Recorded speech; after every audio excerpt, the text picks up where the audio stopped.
Government పాఠశాల వద్దు, private పాఠశాల ముద్దు అనేలాగా అందరికీ ఒక అట్లా మైండ్ సెట్ అట్లా అయిపోయింది.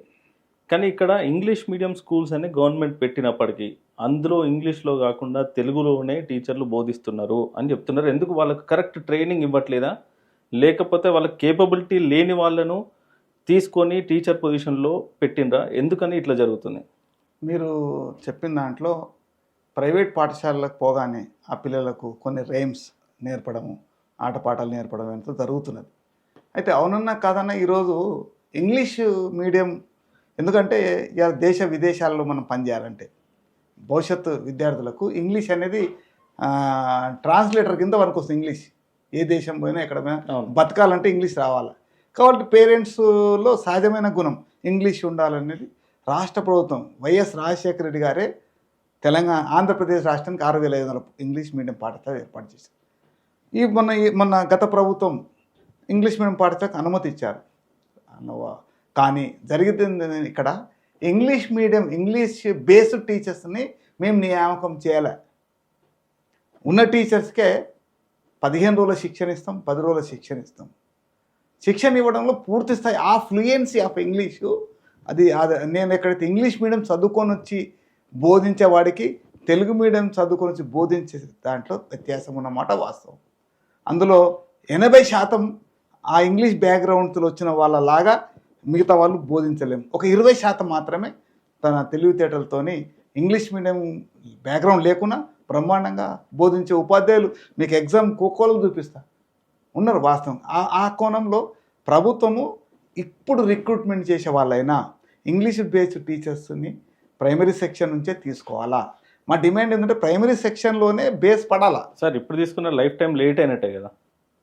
ఇక అంటే రాష్ట్ర ప్రభుత్వాలు ఇప్పుడు ఆయా రాష్ట్ర ప్రభుత్వాలు చెప్తే ఎప్పటిదాకా ముందు ఈ ఒత్తిడి అనేది మీరు ఎప్పటి నుండో పెట్టాల్సింది కదా. మీరు యూనియన్ లీడర్ ఎప్పటి నుండో ఉన్నప్పుడు మరి అప్పటి నుండి మీరు లేదు మీరు ఇంగ్లీష్ బేస్డ్ టీచర్స్ని తీసుకోవాలి ఇప్పటి నుండి అని చెప్పేసి ఒత్తిడి పెట్టిండ్రు ఎప్పుడన్నా?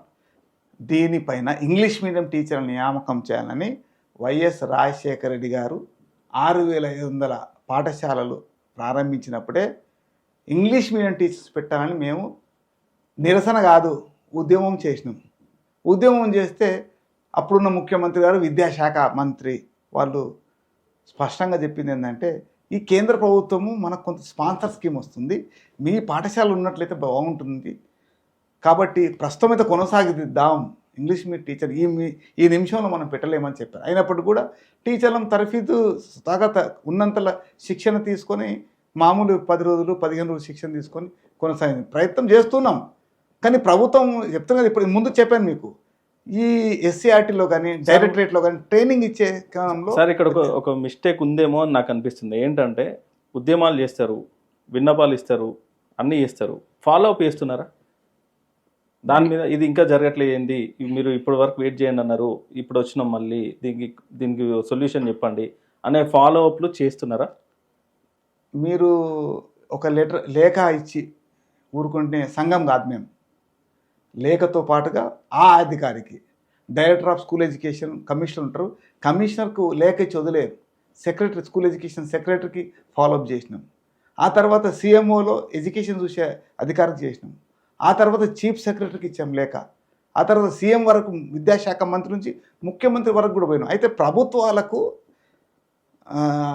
విద్యా రంగం పట్ల, ఎందుకంటే విద్యారంగం పట్ల చిత్తశుద్ధి లేకపోవడమే కారణం దీనికి. ఎంతసేపటికి ఈరోజున్న పరిస్థితిలో పాలకులు సంబంధించిన పాఠశాలలు, ప్రైవేట్ కళాశాలలు, ప్రైవేట్ యూనివర్సిటీల పాలకులకే ఉన్నాయి. వాళ్ళకు ప్రభుత్వ వాటిపైన ఎందుకు చిత్తశుద్ధి ఉంటుంది? పేరు చెప్పమంటే చాలా పేరు చెప్తాను నేను. మొత్తము ఆ టీచర్ల పైన నెపం వేసి టీచర్లు ఏం చేస్తలేరు అంటే అధికారం లేదు మాకు, చట్టాలను తీసుకొచ్చే అధికారము మాకు లేదు. ఉన్న చట్టాలను అమలు చేసడంలో మేము ఒక క్రియాశీలక పాత్ర మాది, అంతే తప్ప కొత్త చట్టం తీసుకొచ్చి చర్యలు తీసుకునే అధికారం మాకు లేదు. చర్యలు తీసుకునే అధికారులు కానీ పాలకులు కానీ ఆ వైపు ఆలోచన తగ్గుతూ ఉన్నది. దానివల్ల ఇవాళ ఇవాళ యూనివర్సిటీలు ఎక్కేసుకోండి, ఉస్మానియా యూనివర్సిటీకి వెళ్దాం పదండి, ఇప్పుడు ఎన్ని ఖాళీలను చెప్దాం. మరి అదే ప్రైవేటు యూనివర్సిటీస్ చూద్దాం, పక్కపక్క ఉన్నాయి, మన రంగారెడ్డి జిల్లాలో ఉన్నాయి. ప్రభుత్వం ఏ కోణంలో పరిస్థితులను చూడండి మీరు. మొత్తం ఉపాధ్యాయ సంఘాలు అధికారం జీవోలు ఇచ్చే అధికారం మాకు లేదు.